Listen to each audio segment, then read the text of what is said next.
When we look back at the past, we often do so with a quiet sense of comfort. Paintings show peaceful villages. History books speak of tradition, honor, and simple lives. Museums display old objects behind glass, clean and silent, as if the people who once used them lived calmly and predictably. It is easy to believe that our ancestors lived slower, gentler lives than we do today. But that belief is an illusion. The past was not gentle, and it was certainly not normal by modern standards. If you were suddenly transported back just a few hundred years, not as a king or a noble but as an ordinary person, you would likely be shocked by how people lived. More unsettling than the hardship itself would be how normal it all felt to them. Things that would horrify us today were accepted without question. Not because people were cruel, but because their world demanded it. This story asks a simple but uncomfortable question. How strange did our ancestors really live? And the answer challenges the way we think about history, progress, and ourselves.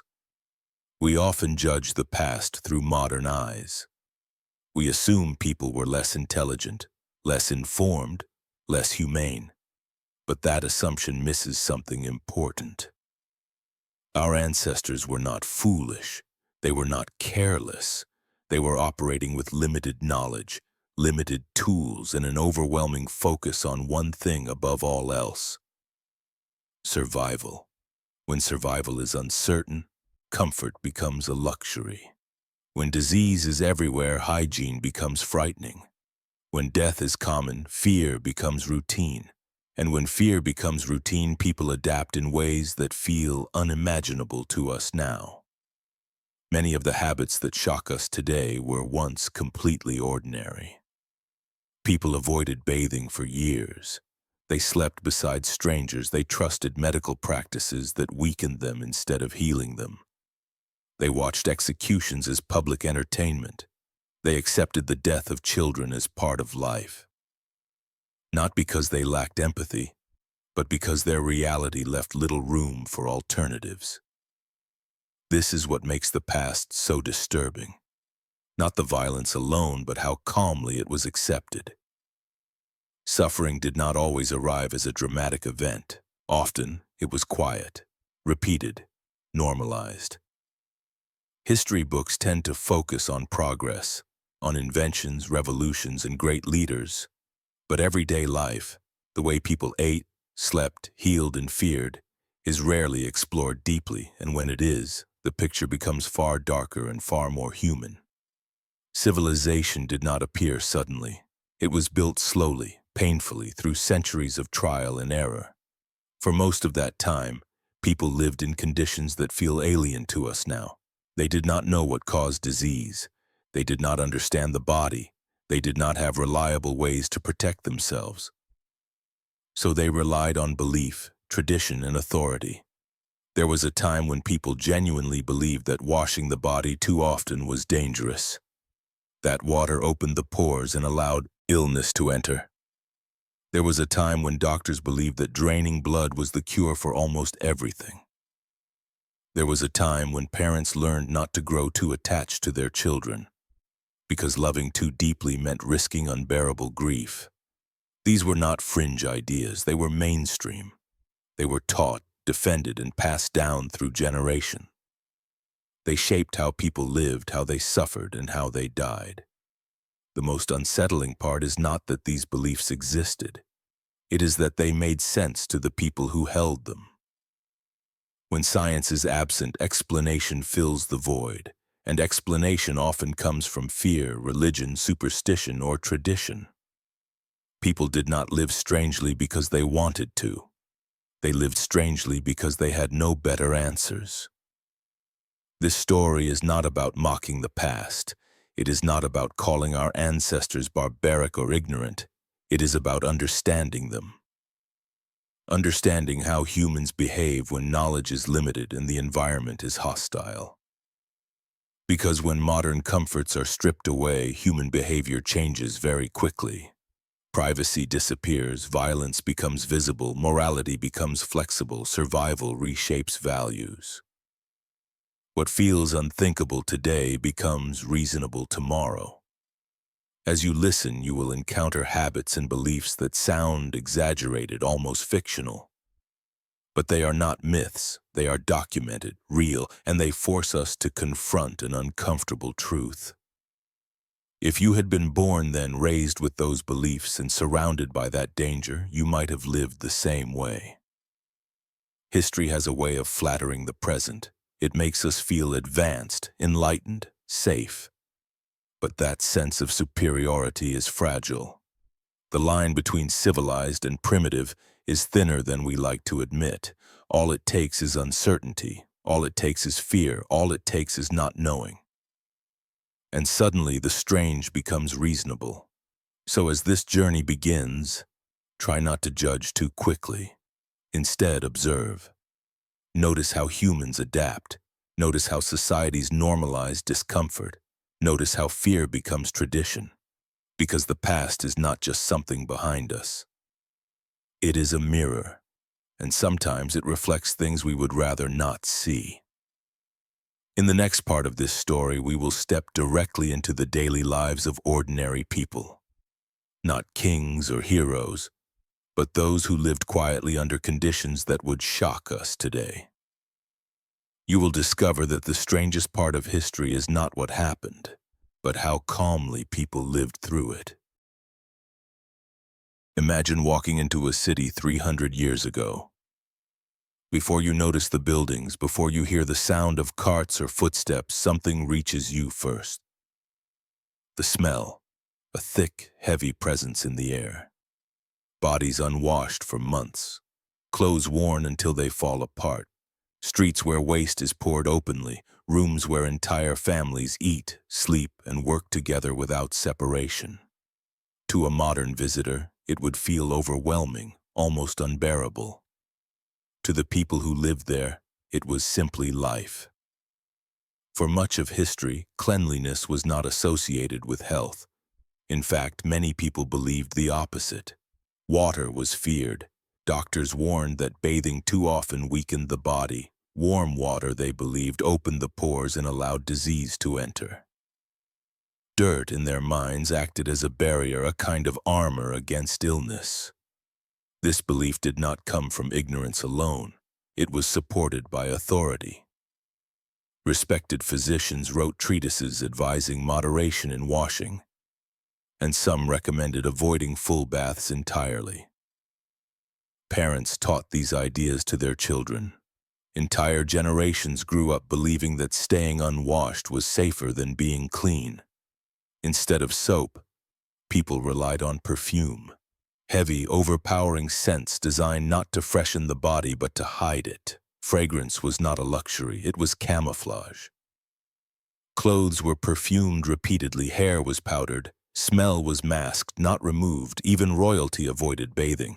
Some European monarchs reportedly bathed only a handful of times in their entire lives. They believed cleanliness weakened the body and invited sickness.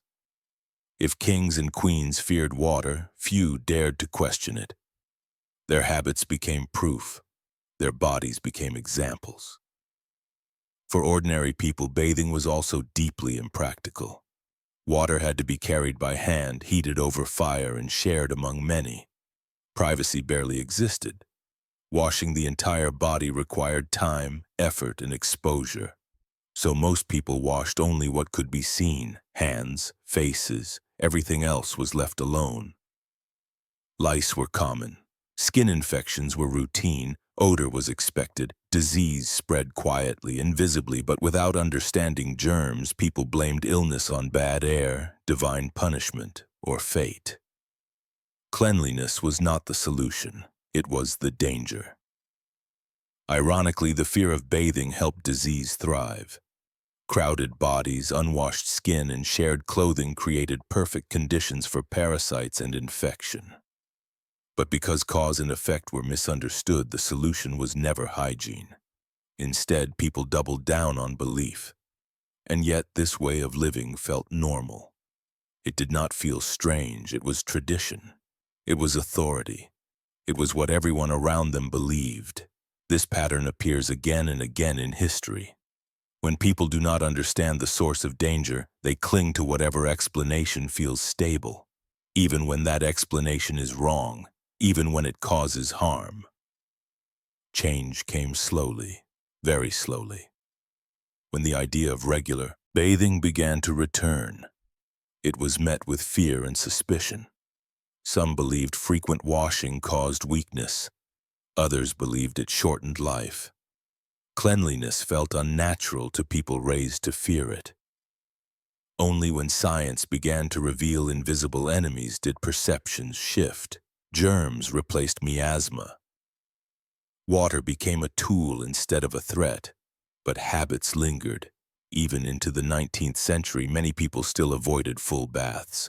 Generations had been taught to fear them. This story is not about dirt, it is about belief. People did not live this way because they were unintelligent. They lived this way because they trusted authority, because tradition felt safer than uncertainty, and because fear shaped behavior more strongly than evidence. Ask yourself this: if doctors told you tomorrow that something you rely on every day was actually dangerous, would you stop immediately, or would you hesitate? Our ancestors hesitated, and in that hesitation, they built entire lifestyles that feel unimaginable to us now.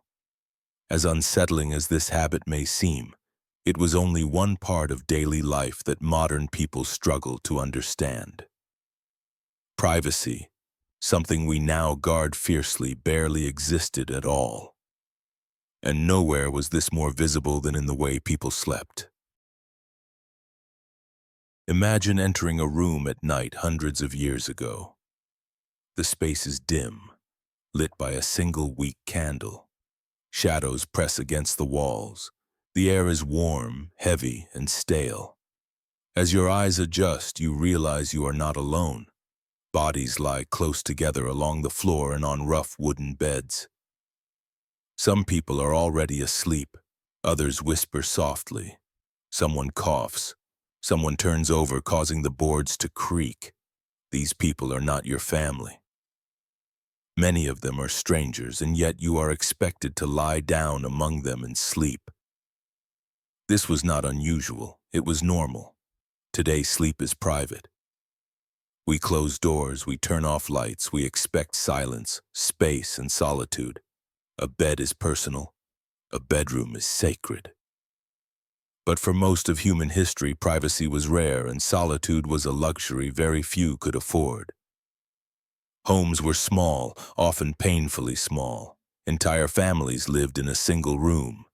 Parents, children, grandparents, sometimes animals all shared the same space. There were no spare rooms, no personal corners. Heat was limited and warmth mattered more than comfort. Sleeping close together conserved energy. It reduced the risk of freezing. Survival came before dignity. Beds were valuable. Many households owned only one. Everyone shared it. Children slept beside parents. Siblings slept pressed together. In poorer homes, people slept on straw or bare floors wrapped in whatever cloth they owned. No one expected personal space. It simply did not exist. Travel made this even more extreme. Inns and roadside lodgings were not designed for privacy. They were designed for efficiency. A single bed might hold several travelers. Sometimes strangers lay side by side, separated by nothing at all. Other times there were no beds, just straw scattered across the floor.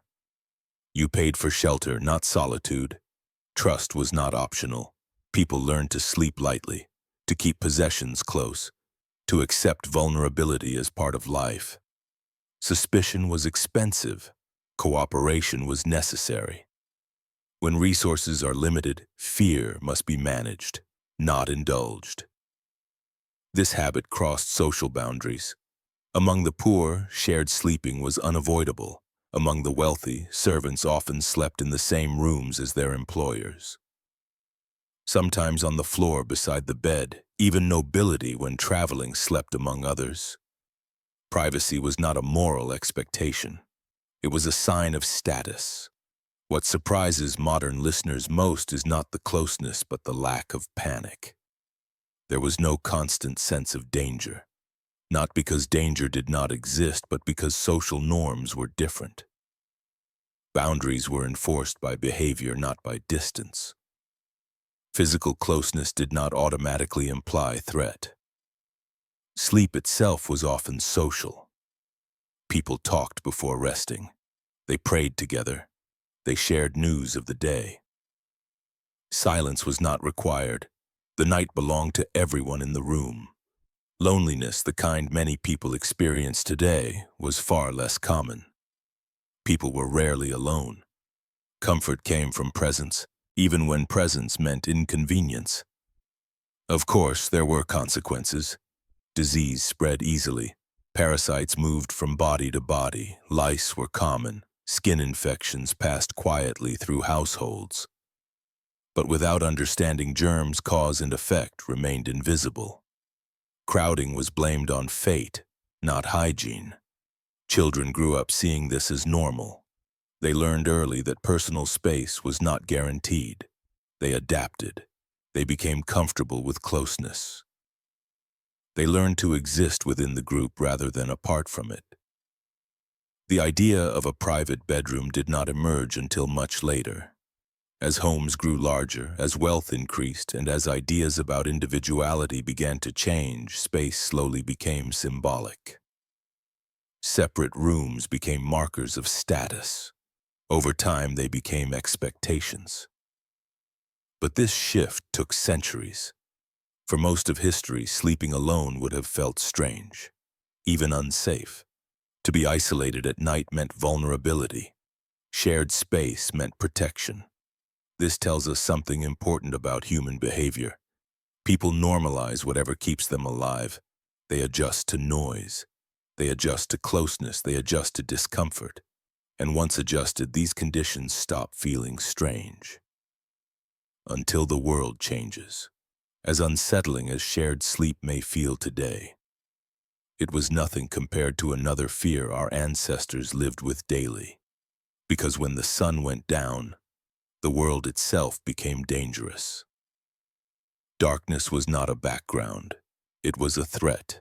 And in the next story, we will step into a time when nightfall meant more than rest.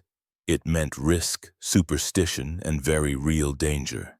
A time when people feared the dark not because of imagination, but because the dark gave them every reason to.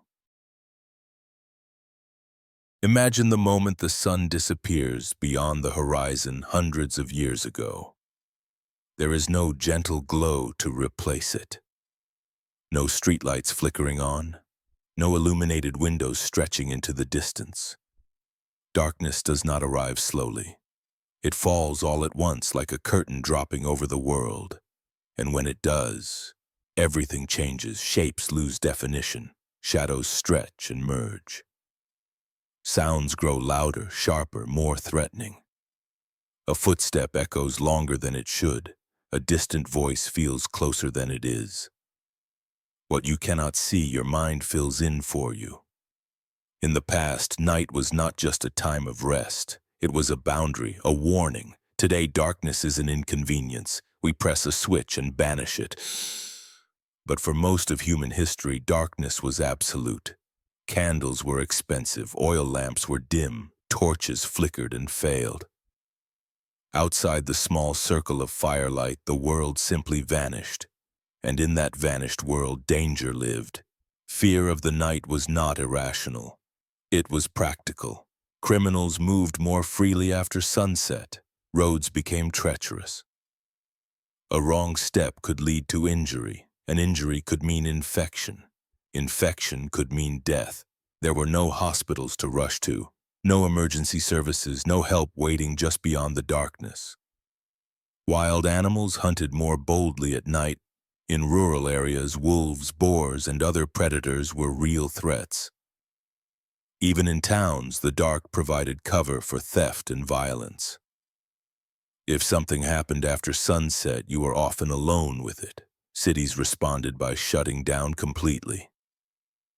Gates were closed, doors were barred, windows were sealed, streets emptied. Anyone seen wandering at night was viewed with suspicion. To be outside after dark meant you were either dangerous or desperate. Legitimate life belonged to daylight. Work, trade, socializing, justice. Darkness belonged to uncertainty. Beyond physical danger, night carried psychological weight. Illness often worsened at night. Fevers rose. Breathing became labored. Many people died in the dark hours before dawn. Without scientific explanation, night became associated with suffering and death itself. Sleep offered no full escape. Many people slept lightly. They woke often. It was common to wake in the middle of the night and remain awake for an hour or more before sleeping again. This segmented sleep was not a lifestyle choice. It was a response to fear, discomfort, and environment. Dreams blurred with reality. Without artificial light, the transition between sleep and wakefulness felt unstable. People reported visions, sounds felt meaningful, shadows seemed alive. Superstition thrived in this environment. Ghosts, spirits, demons, and witches were believed to roam after dark. These stories were not told to entertain children. They were warnings. Stay inside. Stay close. Do not wander. Fear was used as protection. Religion reinforced this view. Night was associated with temptation, sin, and evil. Light symbolized safety and order. Darkness symbolized chaos. These ideas shaped behavior deeply. People planned their lives around daylight. Tasks unfinished by sunset were often abandoned. Isolation was especially dangerous. This is why people slept together. Families gathered in one room, neighbors watched for one another. Community was a defense against the unknown. Alone, you were vulnerable. Together, you survived. Some towns employed night watchmen, men who walked the streets with lanterns or bells, calling out the hours. Their presence offered reassurance. But even they moved cautiously. They did not control the night. They endured it. If something went wrong at night, help was unlikely. A scream might go unheard, an injury untreated, a fire could spread before anyone noticed. Night magnified every risk. Over time, people internalized this fear. They did not question it. It shaped instincts. Children learned early that night was dangerous. Adults respected its limits. Darkness dictated behavior. Everything began to change slowly with artificial light. First gas lamps, then electricity. Streets became visible. Movement became safer. Night lost some of its power. Fear receded, not because human nature changed, but because the environment did. But for centuries, night ruled human life. It told people when to stop, where not to go, what to fear.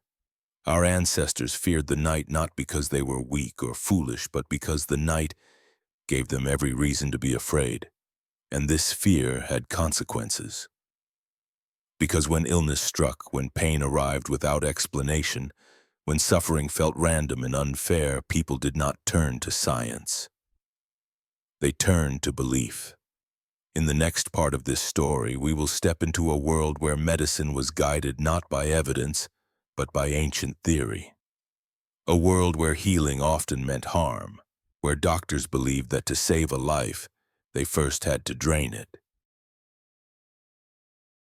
Imagine falling seriously ill several centuries ago.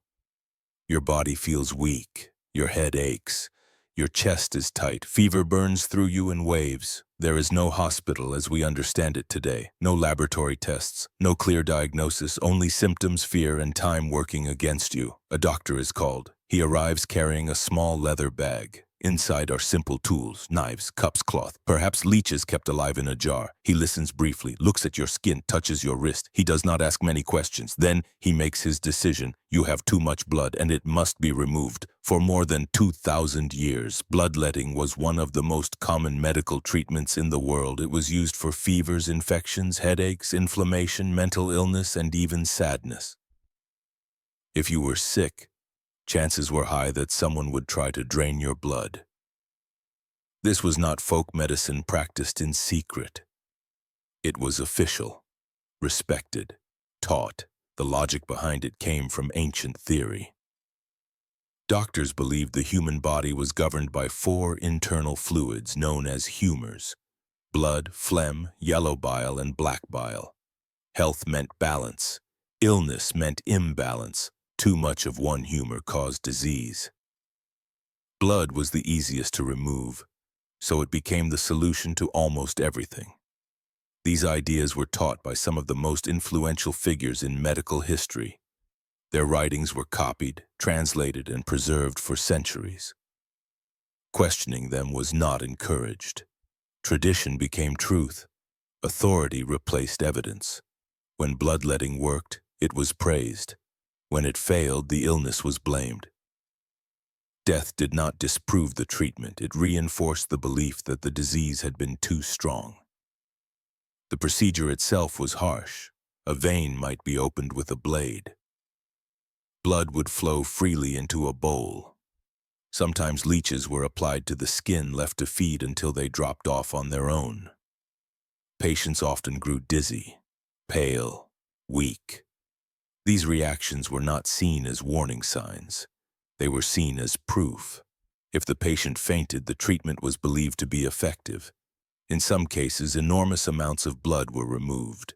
People already weakened by disease lost what little strength they had left. Some went into shock, some never recovered. Many died shortly after treatment, but death was common in that world. It did not raise suspicion. Medicine was not judged by outcomes. It was judged by adherence to theory. Bloodletting was not reserved for the desperately ill. Healthy people were bled as a preventative measure.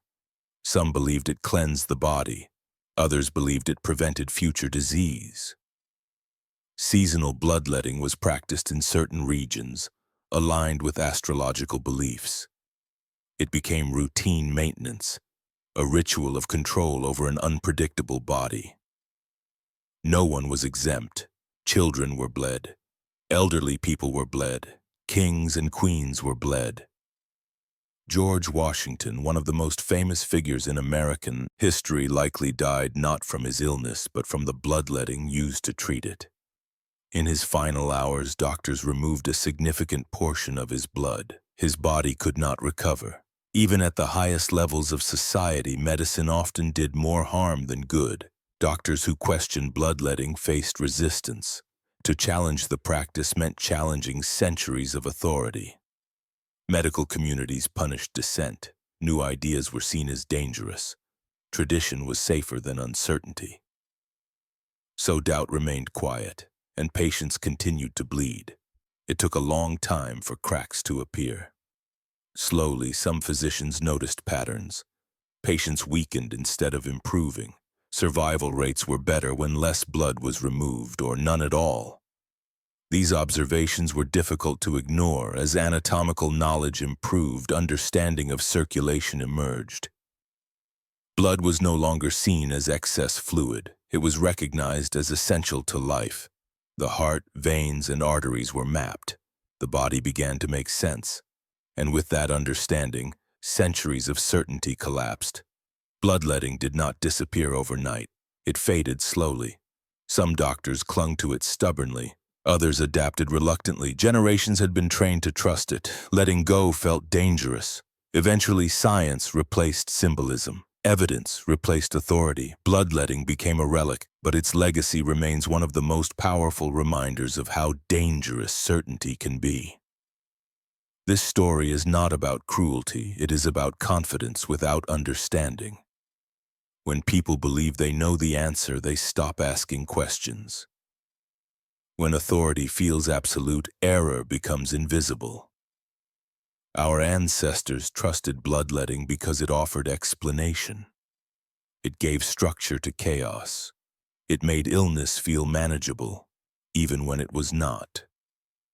Ask yourself this: how many beliefs do we hold today simply because they are accepted?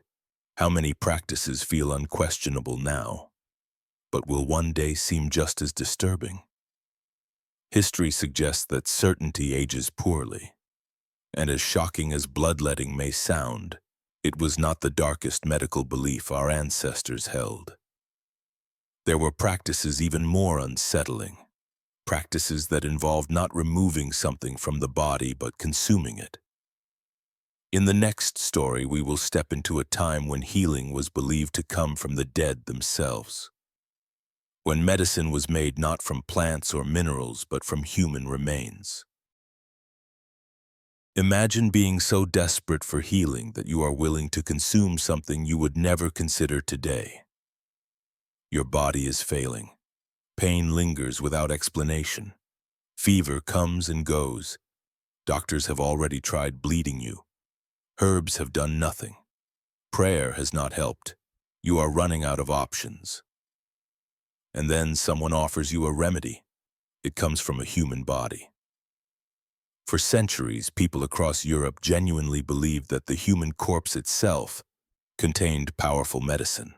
Not symbolically, not metaphorically, literally.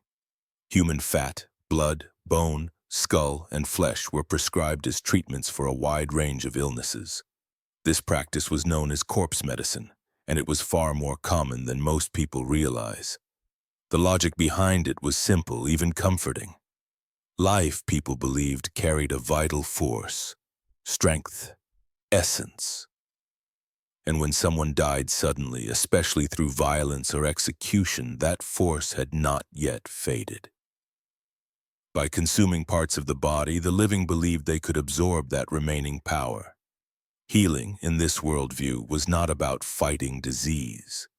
It was about reclaiming life itself. One of the most disturbing practices involved blood. Fresh blood from executed criminals was considered especially potent. Crowds often gathered at executions not only to watch, but to collect. Some people paid executioners directly for access.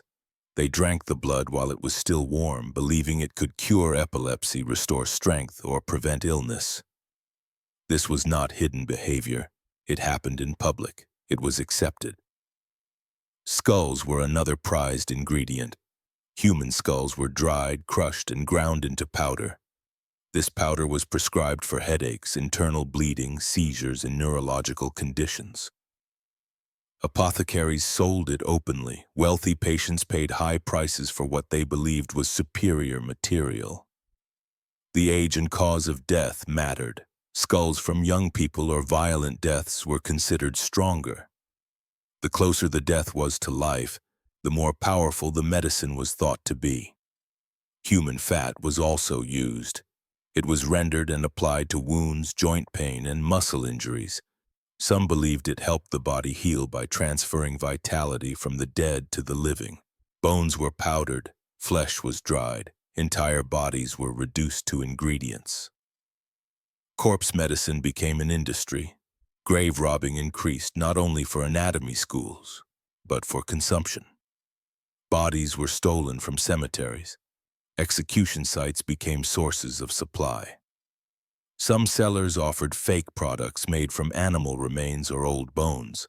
Others provided the real thing. The dead became commodities. What makes this even more unsettling is that this practice existed alongside strong religious belief. Cannibalism was condemned. Desecration of bodies was sinful, and yet corpse medicine was allowed, even encouraged. The contradiction was rarely questioned. Because this was not seen as consumption for hunger or violence, it was medicine, and medicine justified almost anything. This practice was not limited to the poor or uneducated. Nobles used corpse medicine. Royal courts used it. Physicians recommended it. It crossed social boundaries easily because fear of illness does not discriminate. When people are afraid of suffering and death, disgust becomes flexible. Did it ever work? From a modern scientific perspective, no. But belief itself is powerful. Placebo effects existed even then. Some people recovered naturally. When they did, the medicine was credited. When they died, fate was blamed. Failure did not challenge the belief, it reinforced it. Corpse medicine did not disappear suddenly. Like bloodletting, it faded slowly. As anatomy improved and medical understanding advanced, the idea of consuming human remains became harder to justify. Science replaced symbolism. Germ theory made decay frightening rather than powerful. By the 18th century, these practices declined significantly, not because they were disturbing, but because they no longer made sense. This story is not about savagery. It is about desperation, about what people are willing to do when they feel powerless, when pain feels arbitrary, when death feels close. When control disappears, humans search for it anywhere they can find it. Even in the dead, ask yourself this: if modern medicine vanished tomorrow, what would people turn to? What boundaries would blur? History suggests that under enough fear, very few lines remain solid, and while corpse medicine sought healing through the dead, there was another belief that spread fear in a different way. A belief that looked not to bodies for cures, but to neighbors for blame. In the next story, we will step into a time when misfortune needed a human explanation. When sickness, storms, and death were not accidents, but signs of hidden enemies living among ordinary people. We will enter the age of witch hunts.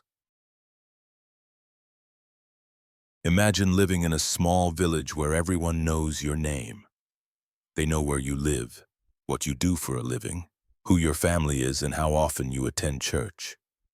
There is very little privacy. Your life is visible, shared, and constantly observed. Most days, this closeness feels comforting. People rely on one another to survive, until something goes wrong.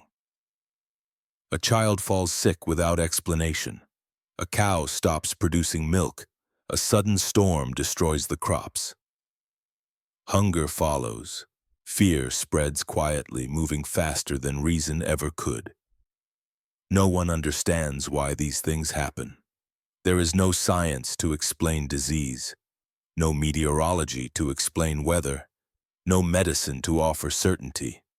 People need answers, and when answers do not exist, they create them. Someone must be responsible, and slowly, almost imperceptibly, attention turns inward.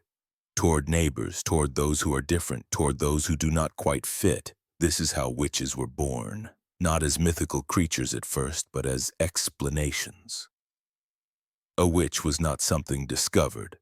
A witch was something invented, a name given to fear when fear needed a shape. Witches were often ordinary people, women who lived alone, widows without protection, healers who knew too much about herbs, people who spoke openly, people who were poor, old, strange, or simply disliked. Difference became suspicious, suspicion became dangerous. Once the idea of witches entered religious doctrine and law, fear gained authority. Manuals were written describing how witches behaved, how they hid their powers, how they caused harm. People were taught what to look for, and once they were taught, they began to see it everywhere. Accusation became enough. Evidence was rarely required. Dreams were treated as testimony. Rumors became facts. A strange look, an argument, an illness, any of these could be interpreted as proof. Fear did not need logic. It needed confirmation. Interrogation followed a cruel logic. If the accused confessed, they were guilty. If they denied it, they were tortured until they confessed. Pain became a tool of truth. There was no path to innocence. Many confessed to things they did not understand. Flying at night, speaking with demons, casting spells they had never learned. Under suffering, imagination and reality blurred. The confession was all that mattered. Communities turned against themselves. Witch hunts were not driven only by distant authorities. They spread locally. Neighbors accused neighbors, families accused relatives. Old grudges found legal justification. Fear fractured trust, and once trust collapsed, violence followed. Women were targeted most often, and this was not accidental. Women were associated with childbirth, illness, and death, areas poorly understood and deeply feared. Independence was threatening. Knowledge was dangerous. The witch became a symbol of everything society could not control. Executions were public. Punishments were visible. Burning, hanging, drowning. Crowds gathered. not always out of cruelty but out of belief. People truly thought they were protecting themselves. They believed they were removing danger. What is most unsettling is how ordinary it became. Children watched, families attended. Violence turned into ritual. Fear rewrote morality. Tens of thousands were executed across Europe and beyond. Many more were imprisoned, tortured, or exiled. Entire communities were scarred, and yet, at the time, these acts were seen as justice. Witch hunts did not end suddenly. They faded slowly as understanding grew. As science began to explain disease, as law demanded evidence, as skepticism returned, fear lost its grip not because people became kinder, but because explanations improved. This story is not only about superstition. It is about scapegoating. When people feel powerless, they search for control. When control is impossible, they search for someone to blame. The witch was never the true threat. Fear was. Ask yourself this. When something goes wrong today, how quickly do we look for someone to blame? How easily does fear still turn into accusation? History suggests this instinct never truly disappears. And while witch hunts represent one of the darkest expressions of fear, there was another reality our ancestors accepted quietly, without accusation or spectacle, a reality that shaped families, emotions, and entire societies. Death was not rare, especially for the young. In the next story, we will explore a truth that is difficult to confront. A time when losing children was so common that people learned not to hope too much, too early. Imagine standing in a small village cemetery centuries ago. The ground is uneven, wooden markers lean at awkward angles. Many graves are close together, and many of them are small, too small. There is no loud crying, no large gathering. People stand quietly, then return to their daily work. A child has died. The loss is painful, but it is not shocking. It is expected. For most of human history, the death of children was not rare. It was common. In some periods, nearly half of all children died before the age of 5. Many never reached their first birthday. Families lived with this reality every day, not as a distant fear, but as a constant presence. Birth did not guarantee life. It was only the beginning of uncertainty. Disease moved quickly among the young. Infections, malnutrition, contaminated water, and poor sanitation made survival fragile.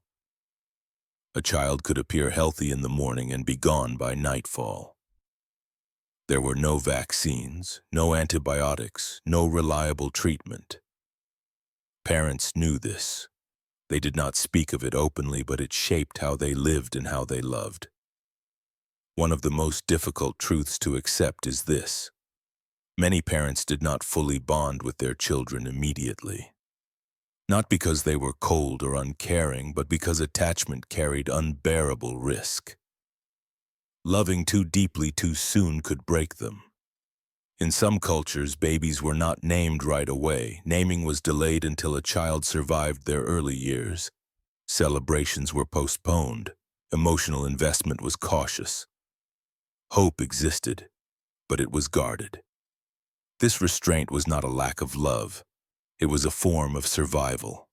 Children often died at home, in the same rooms where families slept and ate. There were no hospitals to separate life from death. Parents washed small bodies themselves, prepared them for burial. Siblings watched and learned. Death was not hidden. It was woven into daily life. Religion offered comfort, not prevention. Children were believed to be innocent. Their deaths were explained as divine will. Heaven gained another soul. These beliefs did not erase grief, but they made it survivable. Meaning helped people endure what could not be changed. Large families were not only cultural preference, they were necessity. High birth rates were a response to high death rates. Parents understood that not all children would survive. Having many children increased the chance that some would. This was not cruelty. It was realism shaped by experience. Childhood itself was different, shorter, more fragile. Children were expected to contribute early. They worked sooner. Responsibilities came quickly. There was little room for prolonged innocence, not because adults wished it so, but because survival demanded it. Entire societies were shaped by this reality. Inheritance systems accounted for loss. Marriage practices adapted. Labor expectations assumed early death. Planning for the future always included uncertainty. When death is common, life is measured differently. The decline of child mortality changed everything, but it happened slowly. Clean water, better nutrition, vaccination, medical advancement. As children began to survive, attachment deepened. Childhood expanded. Loss became less frequent and therefore more shocking. Modern parents live in a world where child death feels unnatural, almost unthinkable, and because it is rare, it feels unbearable. But for our ancestors, loss was woven into the rhythm of life. Grief was familiar. Pain was repeated. People adapted not because they were strong, but because they had no choice. It is easy to misunderstand this past, to see emotional restraint as indifference. But restraint was protection. When loss is constant, love must be managed carefully. Ask yourself this: if half the children you knew would die, how would that shape your heart? How would it shape the way you hope, plan, and love? Our ancestors lived with this weight every day, and while death was accepted quietly in homes and families, there were other forms of death that were anything but quiet. Some deaths were public, deliberate, and meant to be seen. In the next story, we will explore a time when violence was not hidden, but displayed. When punishment became entertainment, and when crowds gathered to watch the suffering of others, believing it served justice. Imagine standing in a crowded town square centuries ago. People gather early, families arrive together, children sit on their parents' shoulders, vendors sell food and drink. The atmosphere is strangely lively, almost festive. There is talking, laughter, anticipation. In the center of the square stands a platform. Today someone will die. This is not a secret event. It is not hidden away. It is announced publicly, planned carefully, and attended willingly. Execution is not only punishment, it is entertainment. For much of history, violence was something people witnessed regularly, not on screens, not in stories, but in real life. Bodies were broken in front of crowds, suffering was visible, death was public, and people came to watch. Executions served many purposes at once. They were meant to punish the condemned, to deter others, to display authority, but they were also social events, rare occasions that broke the routine of daily labor, moments when the entire community gathered in one place. The condemned were often paraded through the streets before death. Their crimes were announced loudly, confessions were read, moral lessons were spoken. The message was clear: this is what happens to those who break the rules. Crowds responded in different ways. Some watched silently, others shouted insults, some prayed, some cheered. Children watched closely, absorbing the lesson. Violence became instruction. Public executions were designed to be memorable. Hanging, beheading, burning, drawing, and quartering. Methods varied, but spectacle mattered. The longer and more dramatic the punishment, the stronger the message. This was justice performed.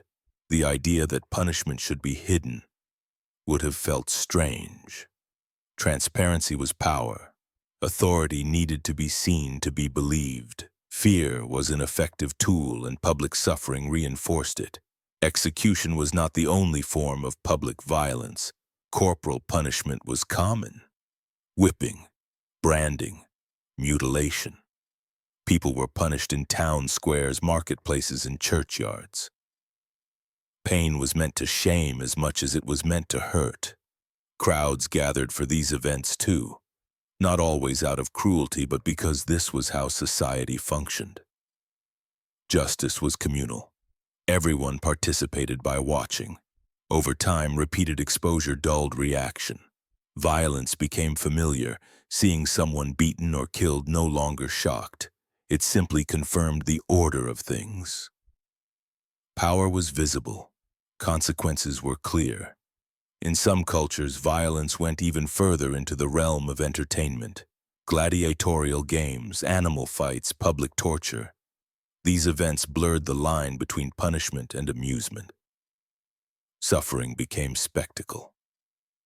Modern audiences often ask how people could watch such things, how they could bring children, how they could cheer.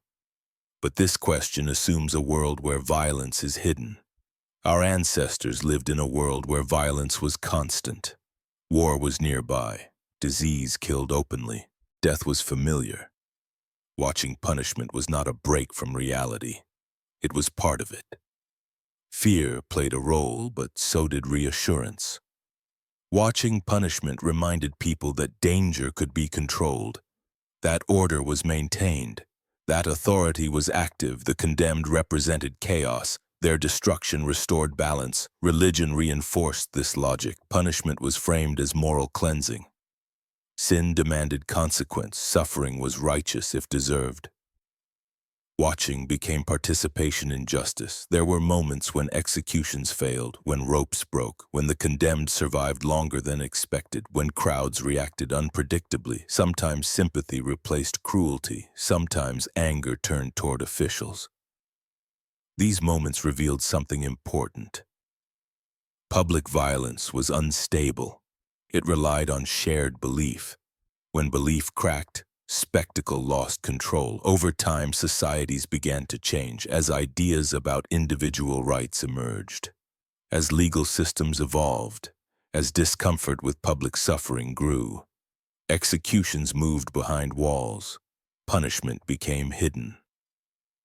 Not because violence disappeared, but because attitudes shifted.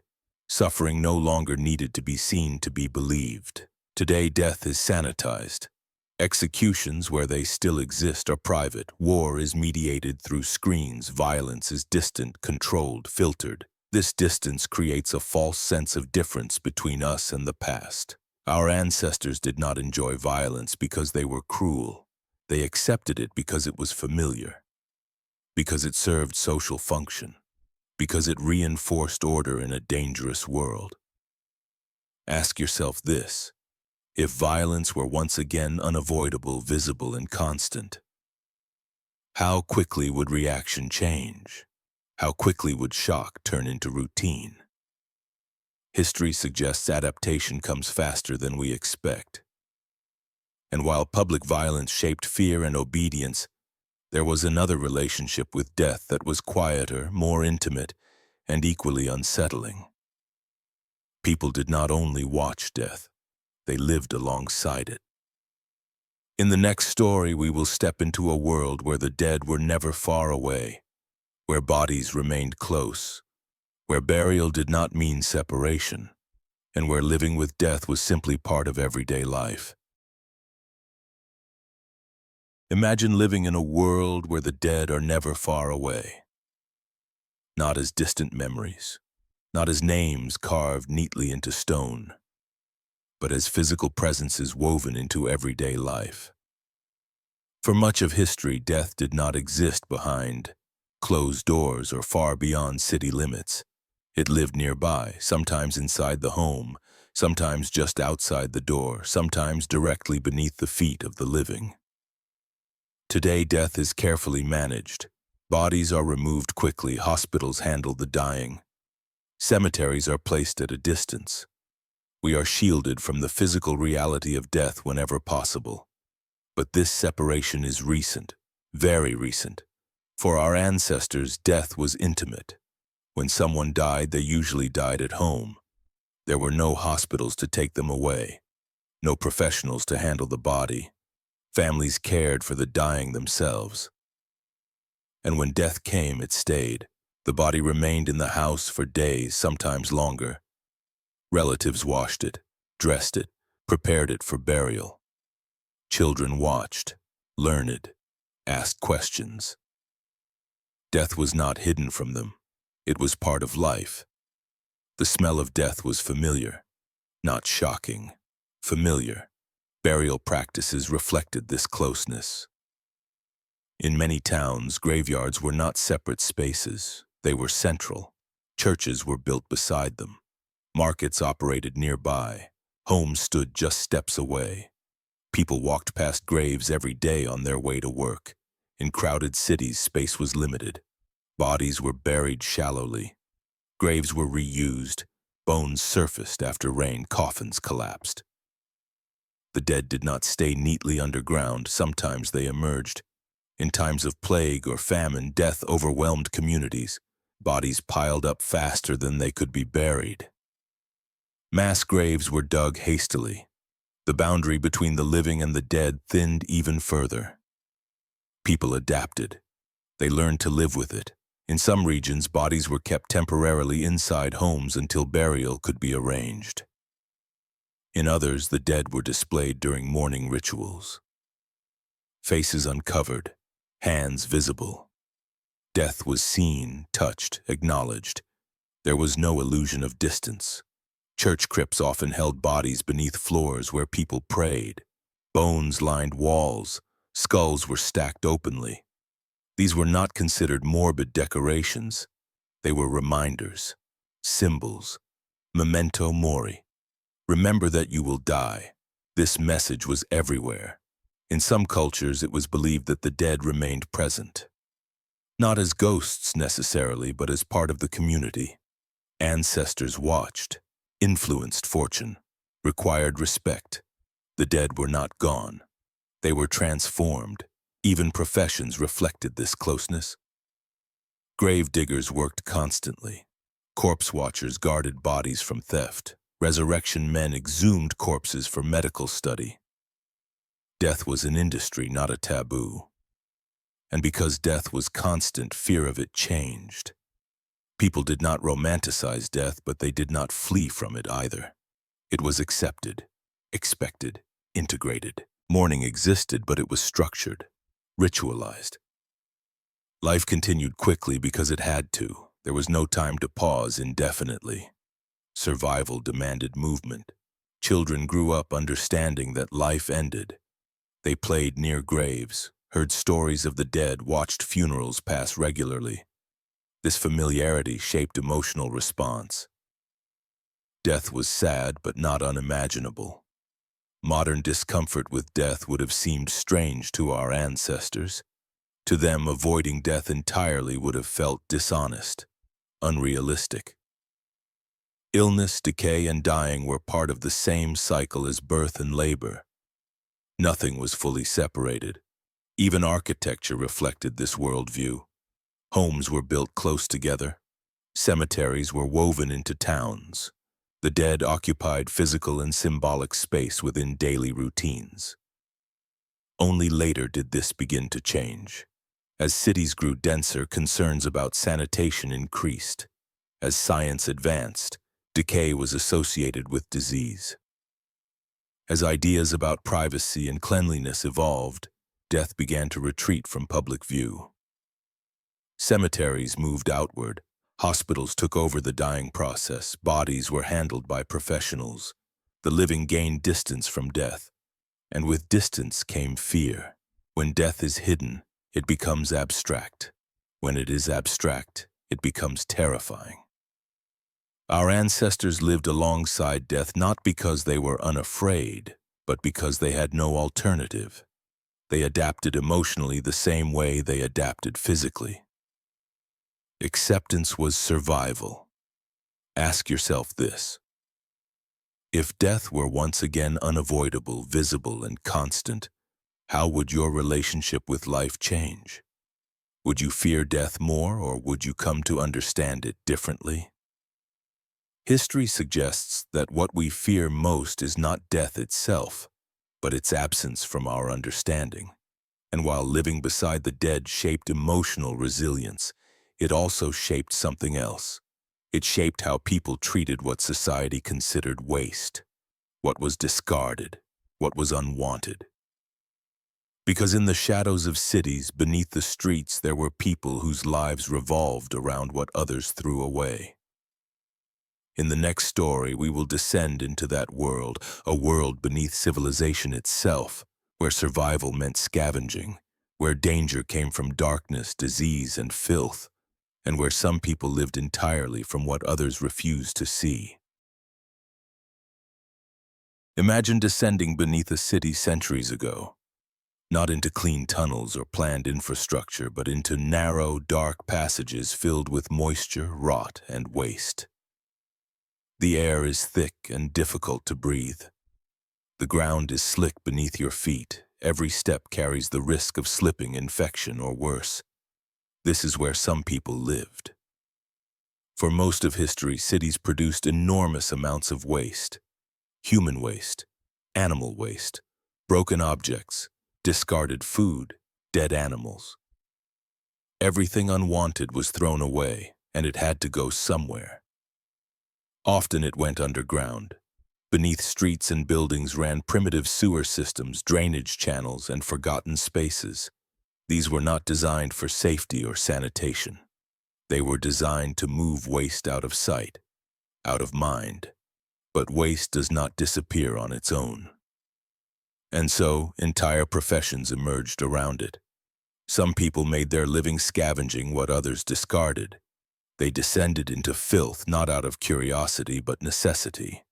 They searched for anything valuable enough to sell, coins lost in waste, pieces of cloth, bones, metal scraps, anything that could be reused.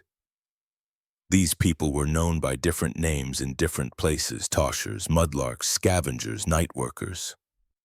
Their work was invisible to most of society but essential to its functioning. They worked in darkness, often at night, moving through sewage channels, riverbanks, and refuse pits. Their tools were simple: hooks, lanterns, sacks. Their bodies bore the cost. Infections were common, cuts became deadly, disease spread easily, many died young, but the work continued because there were few alternatives. Cities offered opportunity, but not evenly. For those at the bottom, survival meant doing what others would not, going where others refused to look. Children were often involved.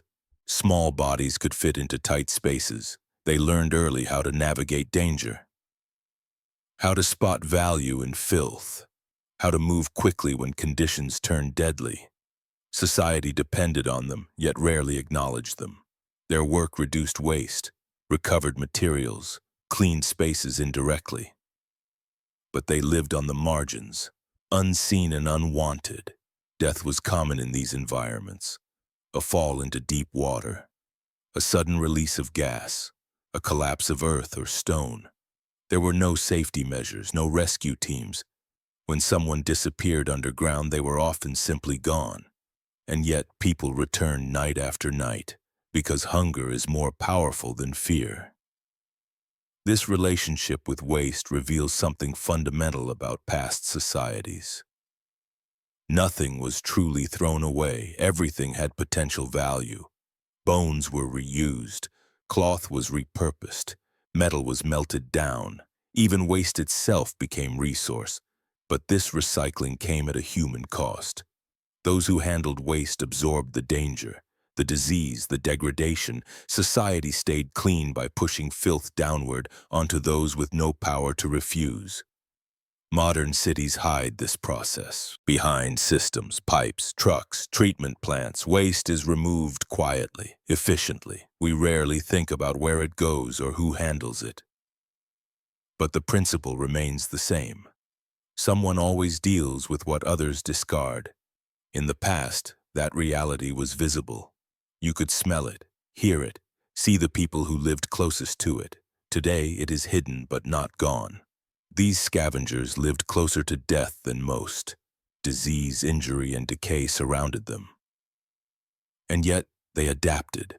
They learned how to survive in conditions that would overwhelm others. They were not criminals. They were not curiosities. They were survivors of a system that offered them no safety net. Their existence reminds us that history is not only shaped by kings, wars, and inventions. It is shaped by invisible labor, by people who carried the weight of civilization without recognition.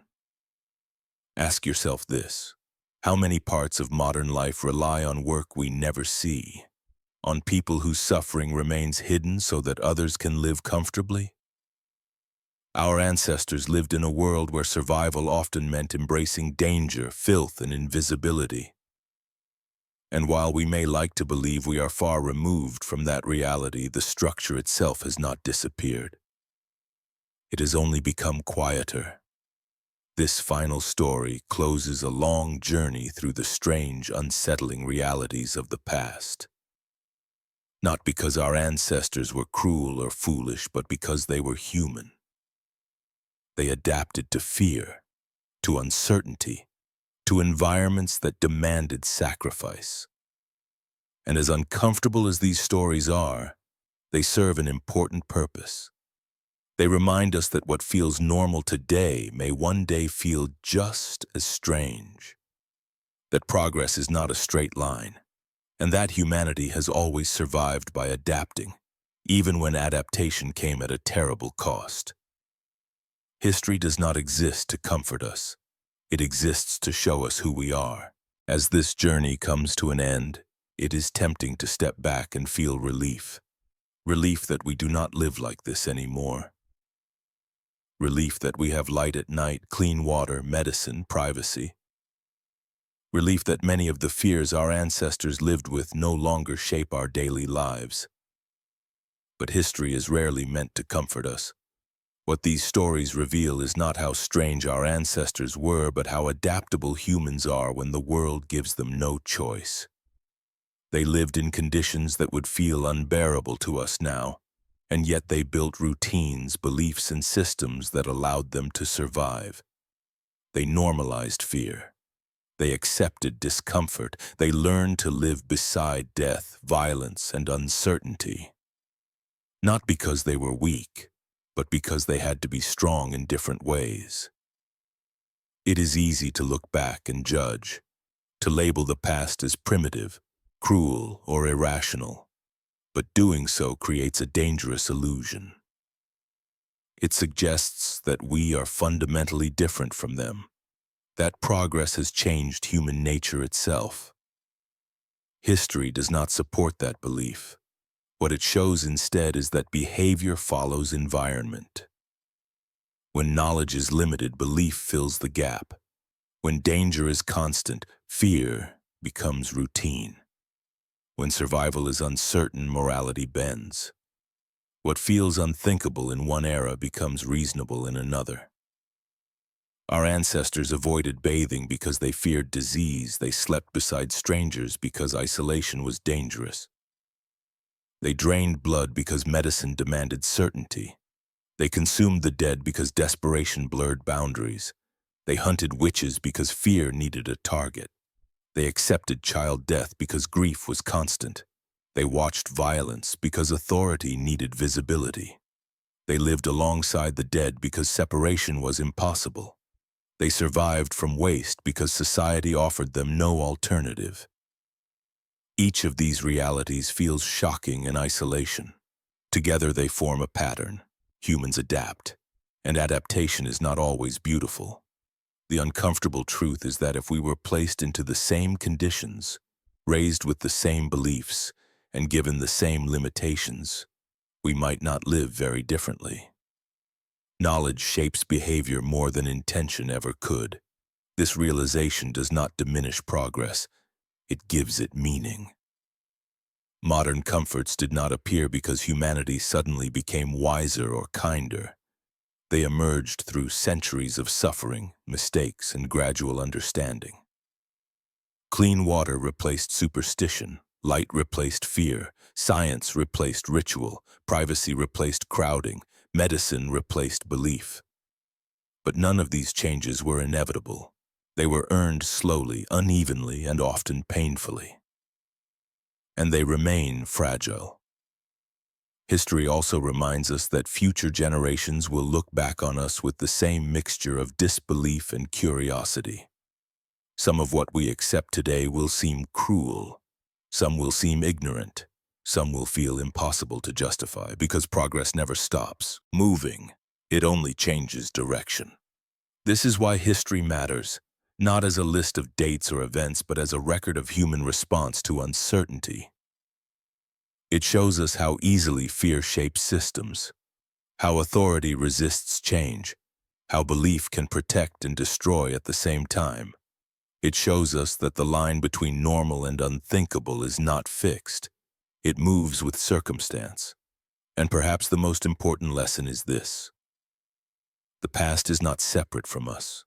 It lives inside the instincts we still carry, in our fear of the unknown, in our need for explanation, in our tendency to blame, to normalize, to adapt.